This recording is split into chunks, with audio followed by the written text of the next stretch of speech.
So that's the first piece on. As I was going across there, or on this left hand side, I noticed that my blade was starting to get a little bit blunt. So we need to do this snap off of this one here.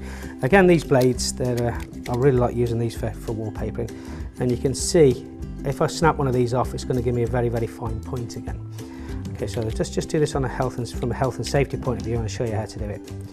So I'm just going to see that little line there. I'm just going to pull it halfway through there. Okay. And then on the back of this knife, you'll see there's this little slot. Okay, so let's just put it back in a second. Let's take this off. Just be careful when you do that, because your hand can slip up and cut yourself. Okay, so you can just see that one just protruding. Okay, so just put this glove on and my goggles just in case, but I know we're going to be okay. Just going to hold that one there. I'm going to slide it into this slot. Okay, and then I'm just going to break it away from me at this motion.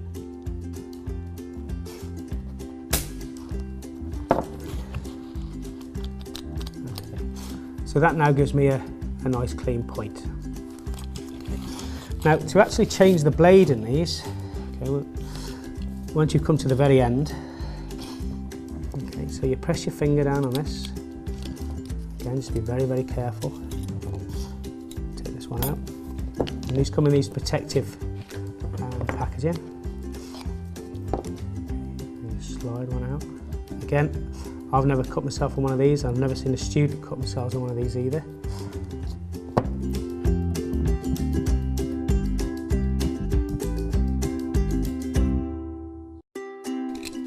And then put them back in there.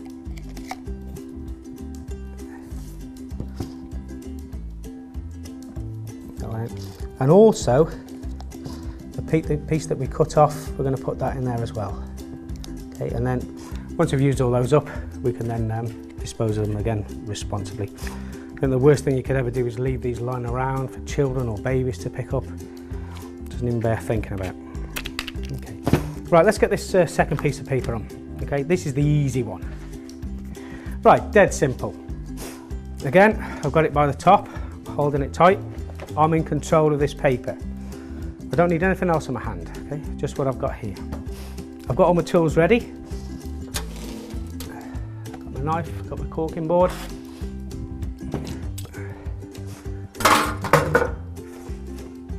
So, the last thing we want on this is an overlap.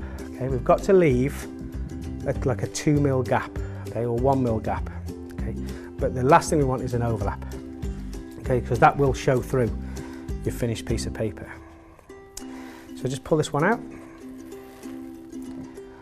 push it to your wall, and this is, remember what I called you about the slip, so I'm gonna just exaggerate this a little bit for you.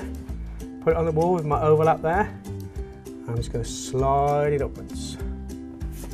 Little gap, hairline. Get my hand, sweep it across, slide. Okay, I'm not bothered what's going on down here. All I'm concentrating on is this part. Okay, hand on there.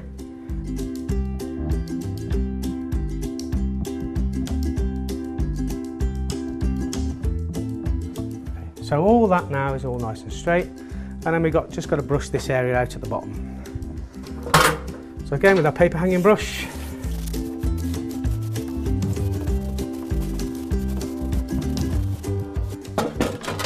knife, corking board, fingers out the way, slide it in, slide it down, cut, sharp blade. Now also, just be careful what you're doing with your offcuts, okay, because these can become very slippy, okay, especially when they're like that. Okay, so people come along and tread on them.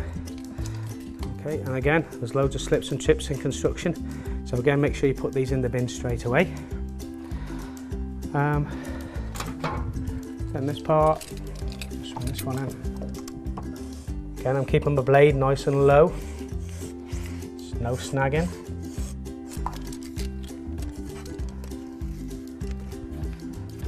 Hold it And then we just get our sponge and just sponge the walls again so there's no residue paste on there.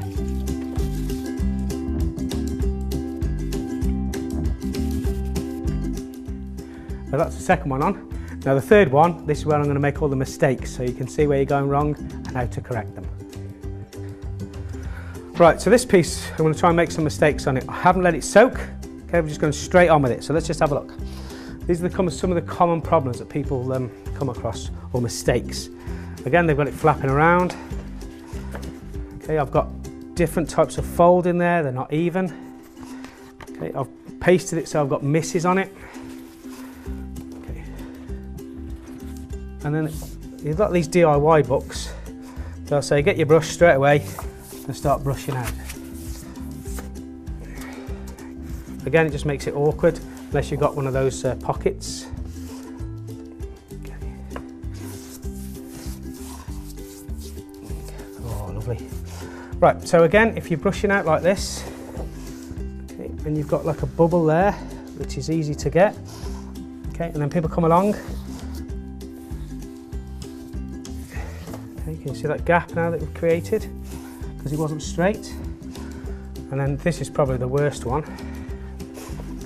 Okay, they come along. Okay, and you see this crease there when they haven't got it tight enough.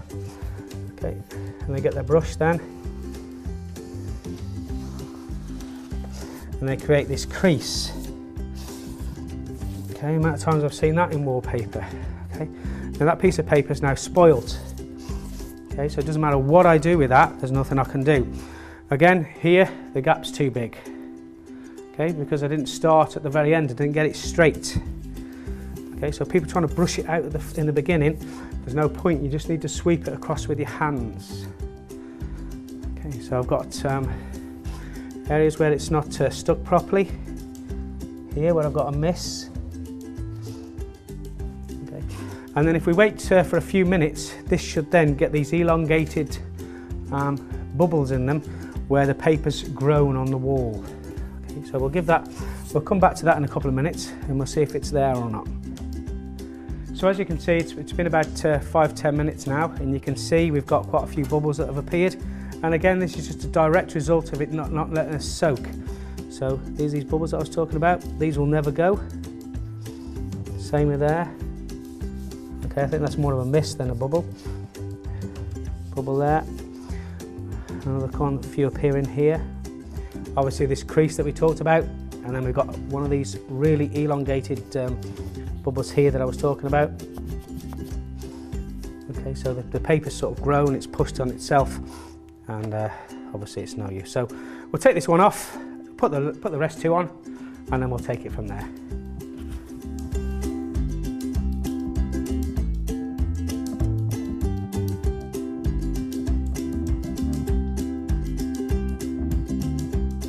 So that's these two pieces on.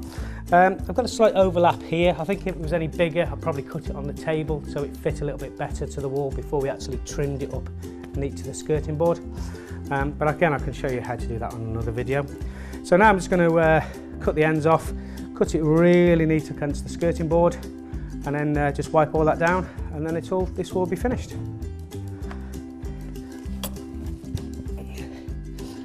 Again, get your corking board in, run it across.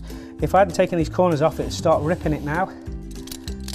But then make sure your blade is nice and low.